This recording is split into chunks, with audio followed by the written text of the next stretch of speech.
Welcome back to the Daily Crypto Roundup. If you've been here from the start, thanks for riding with us.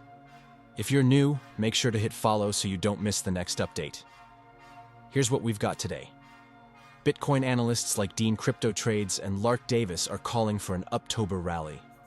No matter what the Fed does, the UK's Financial Conduct Authority says it wants to waive some traditional finance rules for crypto firms because, in their words, a lift and drop won't work. And the UK and US are teaming up on joint regulation to try to align their frameworks. Let's check the prices first, and then we'll dive into these stories. Bitcoin is sitting at about $115,876, up 0.36% over the past 24 hours.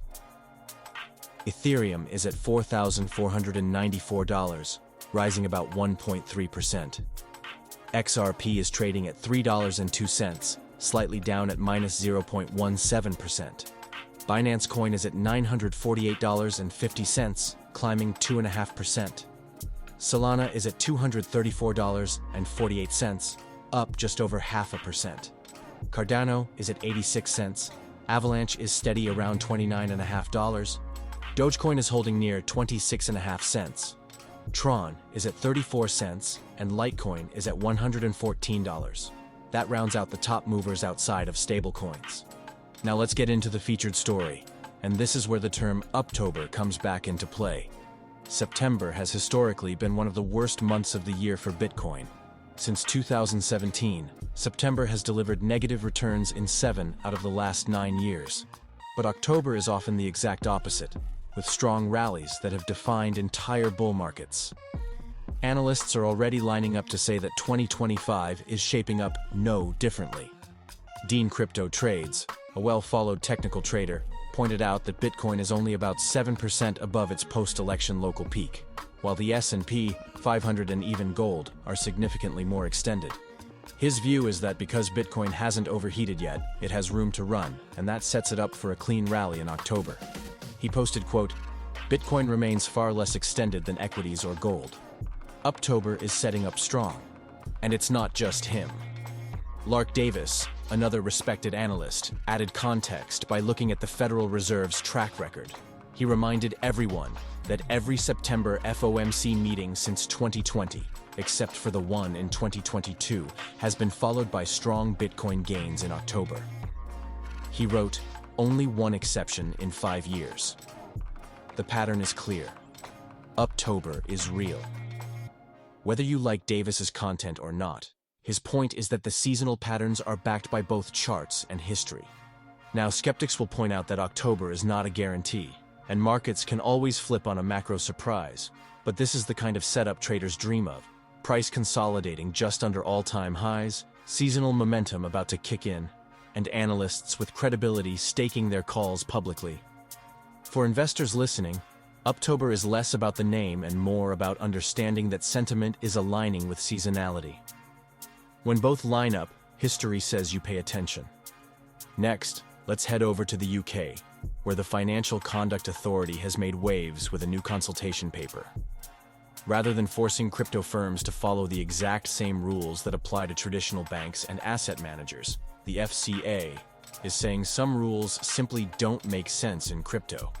David Geale, the FCA's Executive Director of Payments and Digital Finance, was very clear, saying, "A lift and drop of existing rules won't work for crypto because some of these things are very different."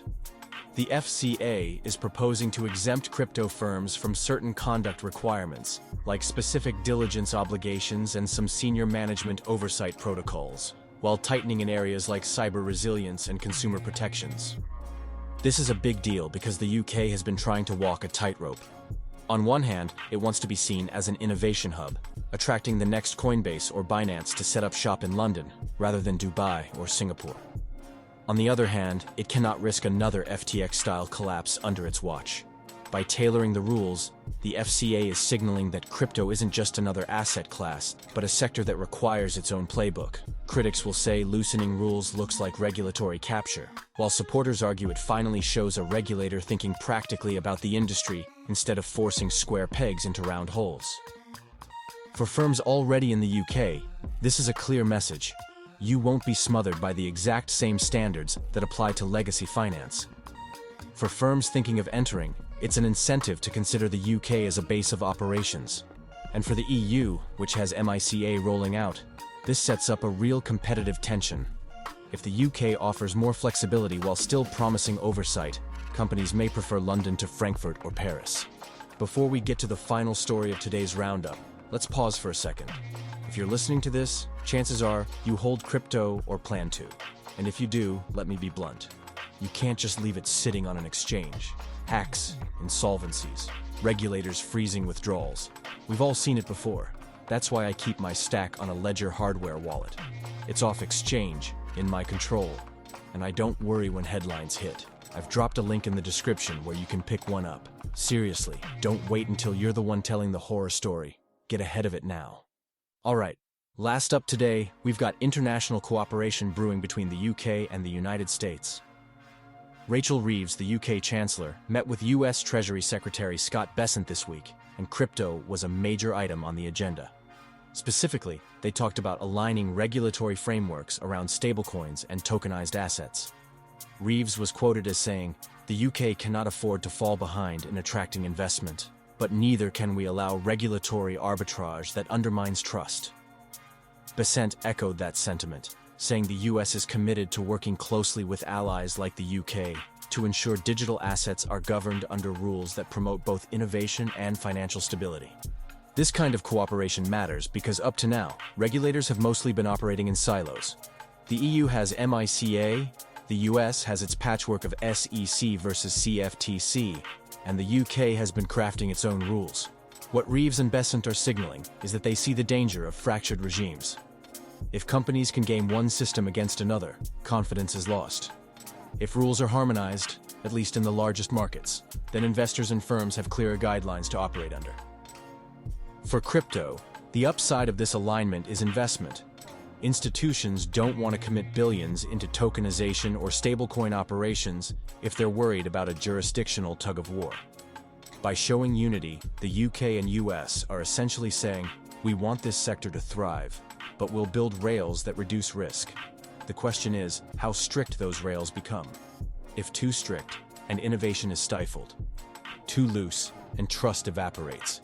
The balance is what everyone is watching. So, let's wrap this up. Bitcoin is grinding above 115,000 as Uptober sentiment builds, with analysts like Dean Crypto Trades and Lark putting their reputations on the line. The UK's FCA is rewriting the rulebook, saying copy-paste regulation doesn't work here, with David Geale laying down the case. And the UK and US are joining forces to align frameworks, with Rachel Reeves and Scott Bessent both saying the goal is competitiveness without chaos. If you've made it this far, do me a favor. Hit follow if you haven't already. Drop a comment with your thoughts on Uptober. And as always, we will see you at the top.